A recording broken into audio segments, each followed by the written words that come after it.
Hello guys, I am Ricky and you're most welcome to our YouTube channel Nirmala Nirvan Classes. As you know, today is Sunday and in the segment of Sunday I have come with a good story for you. तो आज भी एक बहुत ही बेहतरीन कहानी लेकर उपस्थित हुए हैं और ये कहानी बहुत ही प्राचीन काल की है, लेकिन कहानी रियल है और वास्तविकता पर आधारित कहानी है। कहानी कुछ इस प्रकार है मित्र कि उस समय हमारे देश में जो मिथिलापुरी था वहाँ के एक शासक थे जनक।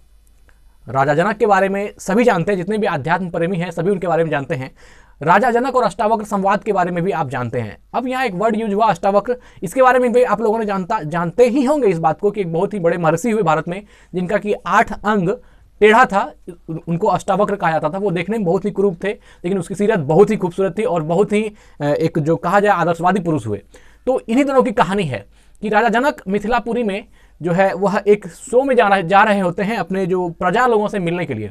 एक शोभा यात्रा निकाली जाती है और उस शोभा यात्रा में वह चूंकि जिस स्थान से निकलती है वह बहुत दूर जाकर के उसके राजभवन में मिलती है। तो जहाँ से शोभा यात्रा का आरंभ किया गया वहाँ से जनक जी जो है अपना पूरे राजपथ को जनक जी के लिए वहाँ के लोगों ने बहुत ही मतलब कि जो रास्ते में जो चीज़ें थी सब बाधा को हटा दिया गया था और राजपथ चूंकि बहुत दूर तक जाती थी इसलिए उस पर काम करने वाले जितने भी वर्कर थे, जितने भी लोग थे जो कि उस राज्य के लिए उस राज्य के कामों में योगदान करते थे, उन सभी को रास्ते से हटा दिया गया।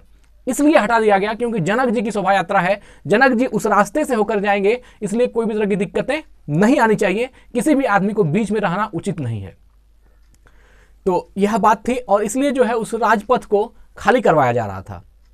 तो जब कुछ दूर आगे जब राजपथ लंबी थी तो कुछ दूर आगे जाने के बाद देखा कि एक जो टेढ़ा व्यक्ति है जो अष्टावक्र जी हैं वह जो है जा रहे होते हैं उसी पथ पर। तो उसके जो मंत्रीगण होते हैं वो उनको बोलते हैं कि महाराज आप इस पथ से नहीं जा सकते, यह जो है राजा की शोभा यात्रा के लिए इसको पूरी तरह से खाली कर दिया गया है।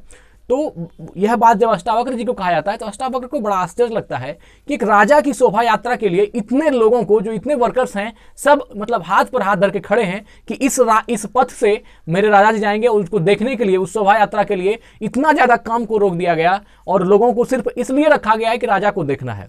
ये बातें बहुत ही अष्टावक्र जी को चुभी और उनको यह लगा कि यह उचित नहीं है, यह अनैतिक कार्य है। अनैतिक इसलिए है क्योंकि एक राजा को चाहिए कि उसका प्रजा खुशी रहे, सुखपूर्ण रहे, इसके लिए प्रजा को काम करना आवश्यक है। अब उसका काम सिर्फ इसलिए बाधित किया जा रहा है कि शोभा यात्रा निकलेगा और अगर कुछ समय की बात हो, कुछ पल की बात हो तो चलो मान भी लेते हैं। अब सारा काम छोड़ करके लोग इस इंतजार में है कि जनक जी की शोभा यात्रा निकलेगी। यह उनको उचित नहीं लगा, अनैतिक लगा। इसलिए उन्होंने जो उनके पास आए, जो उनके मंत्री वगैरह आए, उनको कह दिया कि नहीं, हम इस पथ से नहीं हटेंगे, तुम जाओ और जाके जनक जी से कह दो कि जो करना है सो कर ले, हम इसी पथ पर जाएंगे। तो अब उन लोगों को बड़ा अष्टावक्र की बातें बड़ी खराब लगी। उन्होंने कहा, अष्टावक्र जी ने कहा कि एक छोटे से कार्यों के लिए इतने सारे लोगों को मतलब काम छुड़वा करके सिर्फ इस बात का इंतजार करवाना कि राजा जी इस पथ से जाएंगे, इसके लिए सारा काम धंधा छोड़ करके तुम इस रास्ते को मतलब निहारते रहो, यह उचित नहीं है, यह अनैतिक है। और यह बात तुम जाके जनक जी से भी कह सकते हो कि हम नहीं हटने वाले हैं, और वह इसी पथ पर चलने लगे। पुनः यह बात कुछ दूर गई, फिर जो सीनियर उनसे मंत्री थे उनको यह बात पता हुई, वो बोले अच्छा हम जाते हैं, हम हटा देंगे। वो पुनः गए आगे और अष्टावक्र जी को जबरदस्ती बंदी बना लिया गया और बंदी बना करके जनक के सामने लाया गया। जनक के सामने उपस्थित होकर अष्टावक्र से जब उनसे बातें होती है तो अष्टावक्र जी सीधा बोलते हैं उनको कि राजा जब पद से हट जाए या वह कोई अनैतिक करे तो यह वहां पर जो मौजूद विद्वान हैं उनकी ये जिम्मेदारी होती है कि राजा को भी उसका सही पाठ सिखाना चाहिए कि क्या सही हो रहा है राज्य में और क्या गलत हो रहा है। और अगर हमने आवाज उठाई है तो ये मेरी जिम्मेदारी बनती है, मेरा कर्तव्य बनता है आपको कहना, और आपको जो सजा देनी है दो, हम निर्भीक हैं और हम यह बात अंतिम सांस तक कहेंगे कि तुम ये गलत कर रहे हो। जनक जी को बड़ा आश्चर्य लगा, वो अभी तक कुछ बोले ही नहीं थे, सिर्फ अष्टावक्र को सुनते जा रहे थे। सभी लोगों ने कहा कि महाराज इसको जो है बंदी बना करके कारागार में डाल दीजिए। जनक जी सुनते रहे। बाद में जनक जी ने कहा कि यह जो व्यक्ति है यह हमारे राष्ट्र की, हमारे साम्राज्य की सबसे बड़ी संपत्ति है। इन्हीं लोगों के चलते जो है एक राष्ट्र सही रूप में राष्ट्र होता है, एक साम्राज्य सही रूप में साम्राज्य कहा जाता है। बाकी जितने लोग होते हैं सिर्फ चापलूस होते हैं। कुछ लोग ऐसे होते हैं जो वास्तविकता से, चाहे राजा हो या कोई भी हो, उसकी वास्तविकता से रूबरू कराने की क्षमता होती है, और वह अष्टावक्र में थी।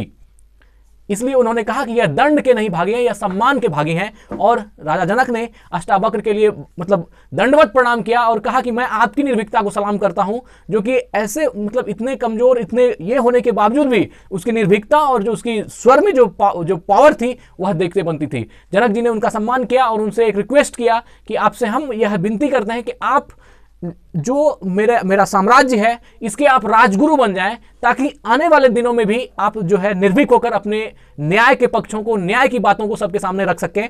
और इसके लिए उन्होंने अष्टावक्र से विनती की। अष्टावक्र जी ने कहा ठीक है, और जनता की विनती बार बार होने पर अष्टावक्र जी ने हाँ कहा, क्योंकि अष्टावक्र टालना चाह रहे थे कि मैं एक संत हूं और मैं नहीं रह सकता। लेकिन उन्होंने कहा कि अगर जनक ने इतना ज्यादा प्रेस किया कि वो तैयार हो गए, और बाद में जनकपुरी जो मिथिलापुरी हुई उनके राजगुरु के रूप में अष्टावक्र को रखा गया। और उनकी सबसे अच्छी बात थी वो न्याय करने में कभी भी जो है किसी के साथ मतलब ना तो किसी के पक्ष में बोलते थे ना विपक्ष में, जो वाजिब है, जो होना चाहिए वही बात करते थे। और इसलिए अष्टावक्र इतिहास में आज भी मतलब कि उनकी क्या गाथा की जाए वो तो आप लोग सभी जानते हैं कि अष्टावक्र कितने महान हुए। तो कहानी सिर्फ इतनी है मित्र, जीवन में आपके साथ भी ऐसा कोई घटना घटित होती है तो वहां डरे नहीं, निर्भीक होकर जो वाजिब है, जो हकीकत है उसको कहें और अपनी आवाज को उठाएं।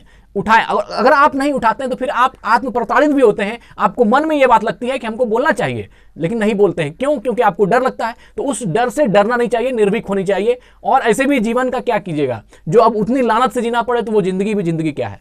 ठीक है मित्र, कहानी को यहीं हम एंड करते हैं, मिलते हैं फिर अगली वीडियो में। धन्यवाद, स्वस्थ रहें। अगर अच्छी स्टोरी लगती है तो कमेंट जरूर करें। Thank you so much.